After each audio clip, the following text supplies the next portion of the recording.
de que la Argentina seguirá siendo, contra viento y marea, una sociedad mejor de lo que es. En verdad, presentar un libro es casi una especie de redundancia. Se supone que los libros se tienen que defender solos, los libros están para ser leídos. Pero claro, cuando estos libros se internan en el campo de la historia, en el campo de la vida política, en el campo de la crónica, como es Los hombres del juicio, seguramente que es legítimo que se produzca esto, que se ha reproducido ayer en Ayacucho y anteayer en Mar del Plata, en esta especie de rápida gira por esta zona del país que yo he estado haciendo, que es el interés ciudadano, porque además de ser un libro de historia, inexorablemente los temas que toca y los criterios con que se maneja y los elementos de juicio que este libro incorpora, no tienen que ver con un momento de nuestras vidas que está remoto de nuestro acontecer. ¿Cómo conectar? ¿Cómo comprender? Es una pregunta legítima que ustedes podrían hacerse. Esta historia de lo que sucedió a comienzos de la década del 80, cómo conectarla con la década del 70 y lo que nuestro país vivió, y cómo conectar estos dos grandes momentos que acabo de mencionar, vale decir, los años del gobierno militar, los años de la democracia, el juicio en el marco de la democracia con este recorrido del siglo XXI. Bueno, yo lo que descubrí como periodista y como escritor con este libro es que hay una muy estrecha conexión, y mi gran desafío fue tratar de dejar acreditado entre tapa y contratapa un esfuerzo enorme de investigación y sobre todo de testimonio que a esta edad de mi vida tiene exclusivamente como intencionalidad que quede para los más jóvenes. No porque me considere anciano, no lo soy. Creo que mi generación necesitará como toda seguir aprendiendo y seguir reviendo lo que ha vivido, pero me preocupa mucho, y en realidad me atribula y a veces hasta les diría que me angustia mucho,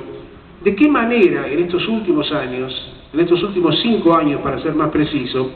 la materia histórica se ha convertido más que nunca, yo al menos no recuerdo otro antecedente en mi vida, en una temática de actualidad. El país está analizando guerras y batallas y acontecimientos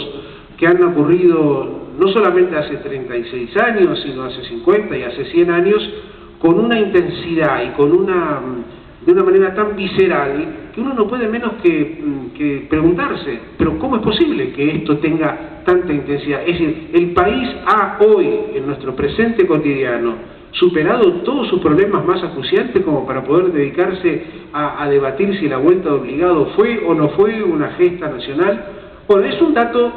digno de ser tomado en cuenta. Yo he recorrido bastante el mundo y trato de seguir haciéndolo. He vivido fuera de la Argentina, en muchos casos contra mi voluntad, y créanme que a veces me cuesta encontrar situaciones parecidas, países que le dediquen tanta energía a su pasado histórico. Y sin embargo, mi libro arranca de un episodio que aconteció precisamente en las primeras horas de la democracia recuperada,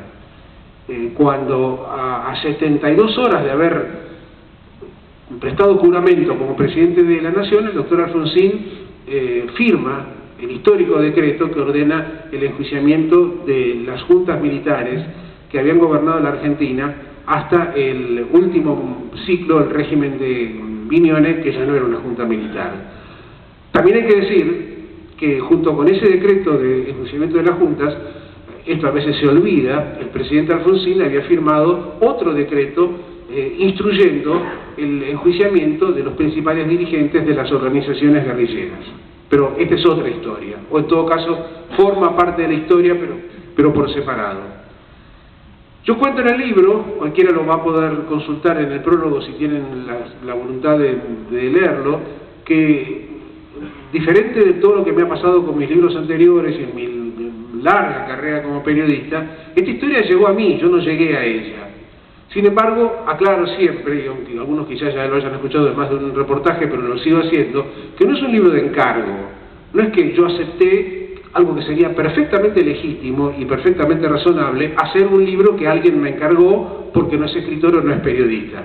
Los integrantes de la Cámara Federal y el fiscal Estracera efectivamente me comunican su intención de que esto que ellos protagonizaron no quería que quedase en el olvido. Y la sociedad argentina, la historia argentina tiene una cantidad importante de vacíos, entre otras cosas, derivados de la falta de memorias, de la falta de crónica de lo sucedido. Se ha escrito y se ha publicado mucho sobre los juicios a las juntas militares, el juicio a las juntas militares, pero no estaba la historia contada por sus protagonistas. Ellos la querían hacer, admiten en un cierto momento que se están poniendo mayores, que además lo de ellos no es escribir, lo de ellos es administrar justicia, y entonces se plantean cómo hacer para que el tiempo no nos gane la batalla del olvido, en un momento en donde el olvido y la reconversión, la reconstrucción del relato histórico pasó a ser una cuestión candente de gobierno. Entonces me dicen que, bueno, y esto es lo que naturalmente a mí me conmueve y me llena de un enorme orgullo, además de que fue un desafío formidable, me dicen que ellos pensaron que yo era la persona que podía hacerlo. Yo desde luego he manifestado a lo largo de los años una intensa admiración por aquella gesta y además permanentemente he manifestado muchísimo desagrado y muchísimo disgusto por la distorsión, por el olvido, y a partir de 2004, cuando se produjo aquella tétrica, aquella funesta afirmación del entonces presidente Kirchner de que la democracia había hecho silencio sobre los derechos humanos,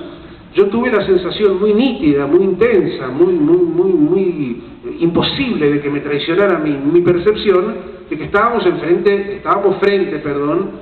a una distorsión monumental. Era como si de pronto, un buen día por decreto, se nos intentara decir que la cordillera de los Andes no la cruzó San Martín, sino que la cruzó, no sé, el general Viamonte.